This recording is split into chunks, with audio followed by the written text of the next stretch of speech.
Halo pemirsa GPR TV dari Sabang sampai Maroke, dari Miangas hingga Pulau Rote. Bertemu lagi bersama saya Mona Azari Lisa dalam program Kopi Info Distro. Halo pemirsa GPR TV dari Sabang sampai Maroke.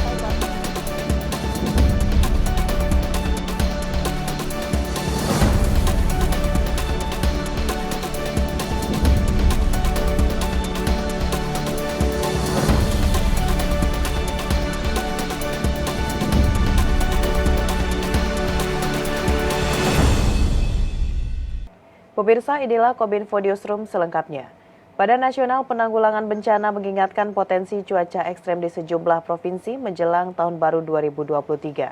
Abdul Buhari meminta masyarakat yang berada di wilayah langganan bencana hidrometeorologi tertinggi seperti Provinsi Jawa Barat dan sekitarnya untuk berhati-hati pada banjir dan daerah rawan longsor. Badan Nasional Penanggulangan Bencana mengingatkan kesiapsiagaan masyarakat akan cuaca ekstrim saat akan berwisata pada masa libur Natal dan Tahun Baru 2023. Pelaksana tugas Kepala Pusat Data dan Informasi Kebencanaan BNPB Abdul Muhari dalam acara daring disaster briefing di Jakarta mengatakan, masyarakat yang berwisata di kawasan sungai, air terjun, dan pantai perlu waspada.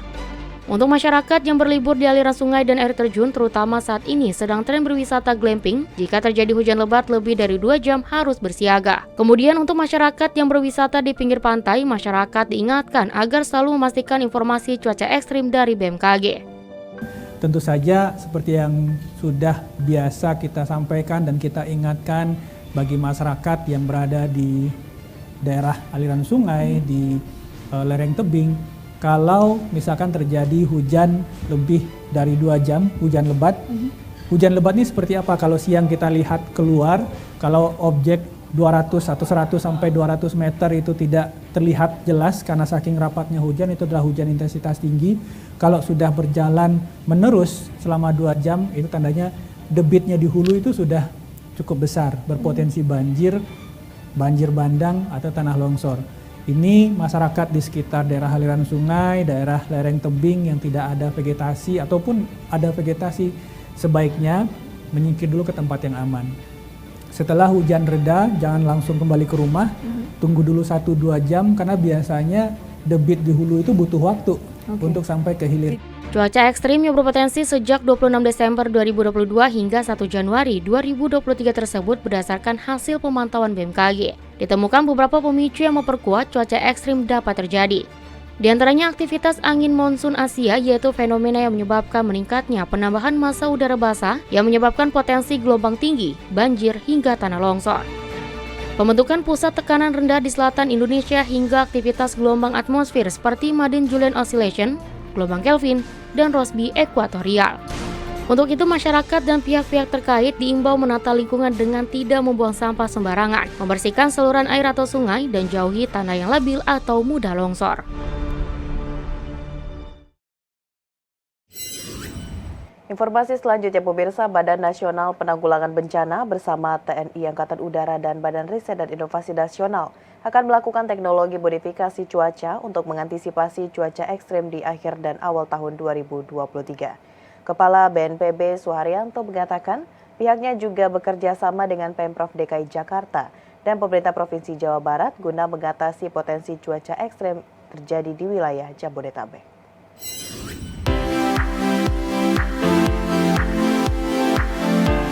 Badan Nasional Penanggulangan Bencana bersama BRIN, BMKG, Pemprov DKI, dan Kementerian Perhubungan dalam konferensi pers di Geraha BNPB Jakarta pada Selasa 27 Desember 2022 mengatakan telah menyiapkan sejumlah langkah mengantisipasi potensi cuaca ekstrim yang akan menerjang Jabodetabek pada 28 Desember 2022.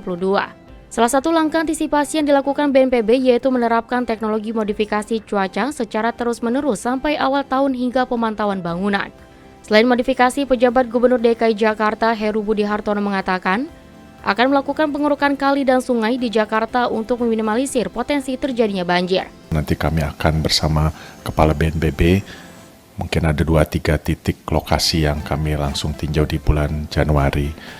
Nah, yang berikutnya adalah bekerja sama dengan BNPB, bekerja sama dengan BMKG untuk bisa memetakan titik-titik berikutnya. Kira-kira kami diskusi seperti itu. Di kesempatan yang sama, Heru juga mempersilahkan untuk perusahaan di Jakarta menerapkan kebijakan WFH bagi karyawannya. Tujuannya agar masyarakat terhindar dari cuaca ekstrim dan kemacetan akibat banjir. Selain Jabodetabek, BNPB juga mengantisipasi daerah aliran sungai di sejumlah kabupaten Jawa Barat, yakni Subang, Indramayu, dan Sumedang. Jadi mengantisipasi cuaca ekstrim, khususnya hujan yang cukup deras begitu. Untuk Jawa Barat, di daerah aliran sungai Sukanegara ada 3 kabupaten, Subang, Indramayu, Sumedang. Itu kami juga berkoordinasi dengan BMKG, Bapak Menteri Perhubungan, BRIN. Di sana ada potensi hujan deras dan bisa banjir menggenang dan mengganggu mudik tahun baru. Nah, itu kita laksanakan TMC. Teknologi modifikasi cuaca sudah dilaksanakan terus-menerus. Mudah-mudahan nanti pada saat menjelang tahun baru, di mana ada arus mudik begitu, itu bisa aman. Sementara itu, peneliti klimatologi pada Pusat Riset Iklim dan Atmosfer BRIN, Erma Yuli Hastin menyebut, wilayah Jabodetabek berpotensi dilanda banjir besar akibat hujan ekstrim. Menurutnya, badai besar dari laut akan berpindah ke darat melalui 2 jalur. Pertama, melalui angin baratan yang membawa hujan badai dari laut dan dari utara lewat angin permukaan yang kuat. Sementara itu, pemirsa, Kepala Badan Meteorologi, Klimatologi, dan Geofisika Dwi Korita Karnawati mengungkapkan ada 3 faktor yang membuat hujan ekstrim mengguyur sejumlah wilayah di Indonesia.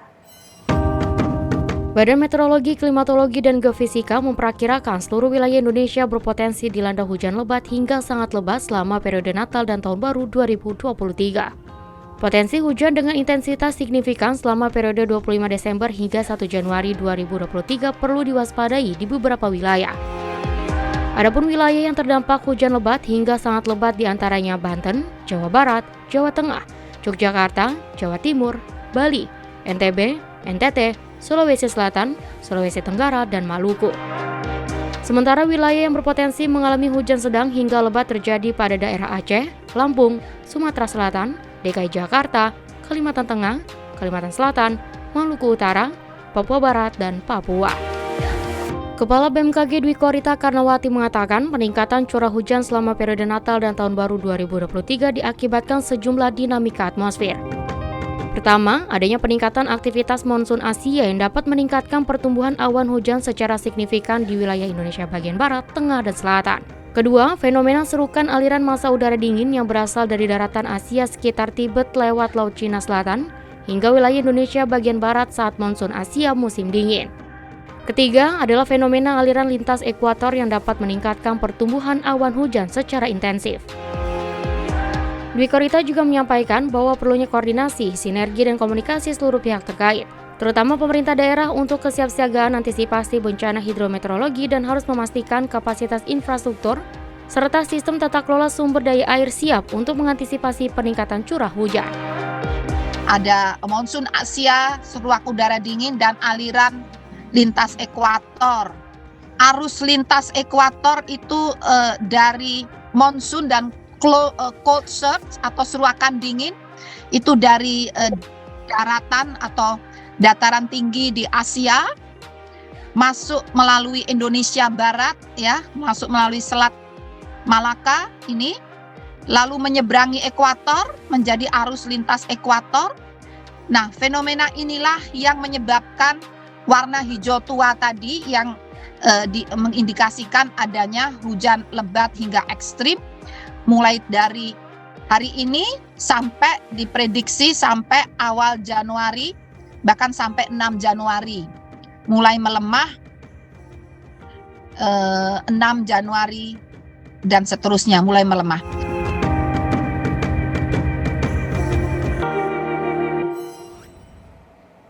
Informasi lainnya, pemirsa, Kepala BNPB Letjen TNI Suharyanto menginginkan Rumah Sakit Darurat COVID-19 Wisma Atlet Kemayoran ditutup seluruhnya. Bukan tanpa sebab, pengoperasian dari RSDC Wisma Atlet hanya membebani anggaran.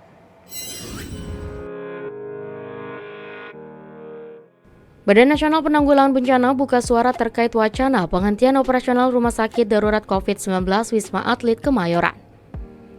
Kepala Badan Nasional Penanggulangan Bencana Letjen TNI Suharyanto mengatakan pihaknya ingin RSDC Wisma Atlet Kemayoran segera ditutup. Penutupan itu bertujuan untuk efisiensi anggaran mengingat beberapa tower yang beroperasional sudah sepi pasien COVID-19. Memang Wisma Atlet ini kan selama ini beberapa tower, 7 tower itu beroperasional. Setelah kurang lebih 3 bulan terakhir, tower-tower yang lain ini sudah tidak ada pasien. Bahkan per kemarin hanya tinggal 4 orang yang dirawat di tower 6. Maunya BNPB itu segera ditutup semua begitu, karena kan itu membebani anggaran ya untuk efisiensi. Kendati demikian, Suharyanto mengatakan pihaknya belum bisa memastikan terkait penghentian operasional RSDC Wisma Atlet Kemayoran. Sebab pemerintah masih memantau perkembangan COVID-19 ke depan, lebih khusus kondisi di luar negeri yang masih terjadi lonjakan. Nah, kita juga sebagai kontingensi untuk pengoperasionalan Wisma Atlet selama ini kan ditangani oleh Kodam Jaya. Gitu. Nah, itu yang sementara dihentikan gitu untuk efisiensi. Tetapi satu tower, ada tower 6 yang masih ada pasiennya 4 itu, ini tetap kita hidupkan di bawah Kapuskes TNI nanti yang mengoperasionalkannya. Kita lihat ya, rencana kami sampai 3 bulan ke depan lah, Januari, Februari, Maret, mudah-mudahan memang kondisi terkendali terus, tidak ada lonjakan, dan nanti akan disampaikan untuk tindakan selanjutnya. Pemirsa, setelah jeda kami akan kembali dengan berbagai informasi lainnya. Tetaplah bersama Kominfo Newsroom.